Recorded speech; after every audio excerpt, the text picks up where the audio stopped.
I want to take the velocity measurements and remember from what we did last week from the simulated stream.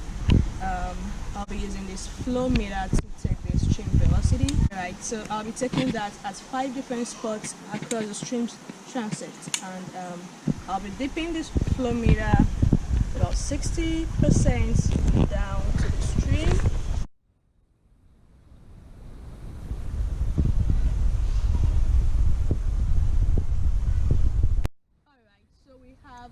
Rocks and debris and boulders in the stream that affect the stream flow. Alright, so let's take the stream velocity measurements. I'll be starting right here. And I'm not going to stand in front of her because I am also an obstruction and ended up changing the flow. Alright, so the first stream velocity is 0.1 meters per second. Then I'll move to the next spot. Oh yeah, I have to ensure this turbine is clear before taking the next measurement.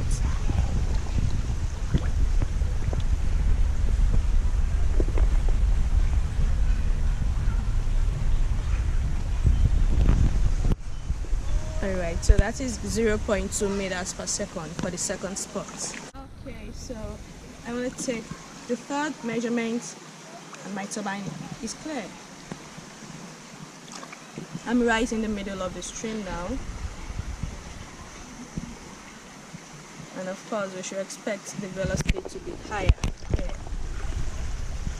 So the velocity here is 0.4 meters per second.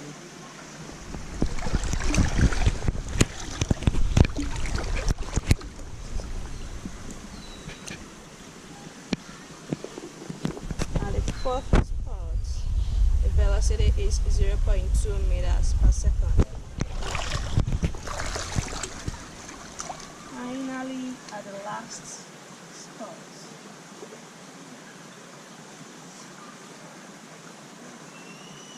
No velocity, 0 meters per second. Okay, we're going to go ahead and take our turbidity measurements. Turbidity is going to tell us basically how cloudy the water is. So this has a pretty low turbidity of only 20 NTU, whereas this one is really cloudy and it has a turbidity of 800 NTU. And so turbidity is often used as a water quality parameter because really cloudy water often is not as healthy as the clear water is going to be. So we're going to take a measurement from Crystal Springs so we can take a look at what that water quality is looking like. Whenever you take turbidity measurements, you are going to use an empty little vial and you'll just dip it down in the stream and collect some water, but you want to make sure that you're not downstream of a bunch of people who are like kicking up dirt or soil or anything, because that'll end up changing your turbidity measurements. Going to stay a little bit further upstream from our transect where we've been kicking around a bunch of rocks.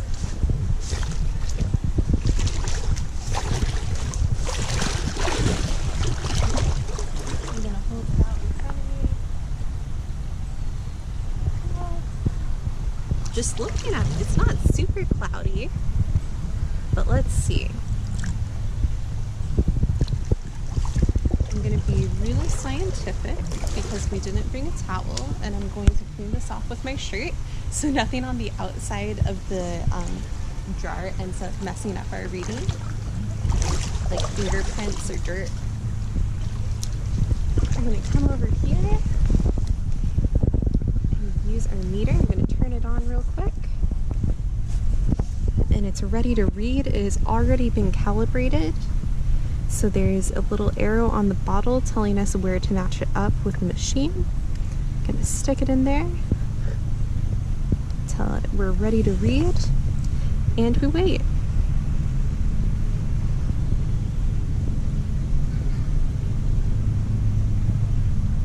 Okay, that is pretty stinking good. Our water has a turbidity of 7.17 NTU.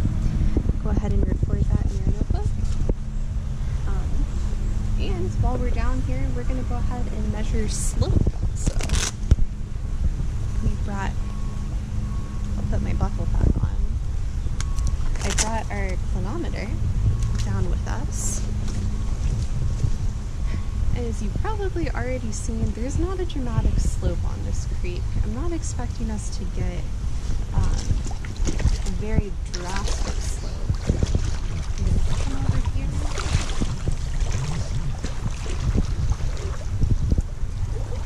I'm going to look at a tree further down at approximately my eye level.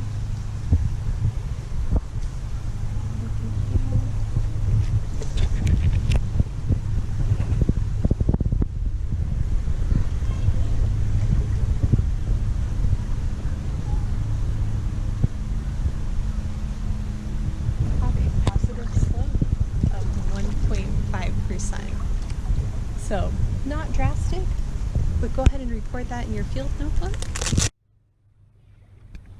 Okay, we are going to finish up by estimating our Manning's roughness coefficient. And Olave and I were just talking about this because we wanted to be able to tell you the right thing. But there's a lot of stuff going on in this creek. We've got like silty sections, and we've got like fine, oh, that's a big rock. But we have some like fine gravel and some clams apparently. We have some bigger, rougher gravel, and then we kind of have some boulders over here on the sides, so we have a whole mix of things.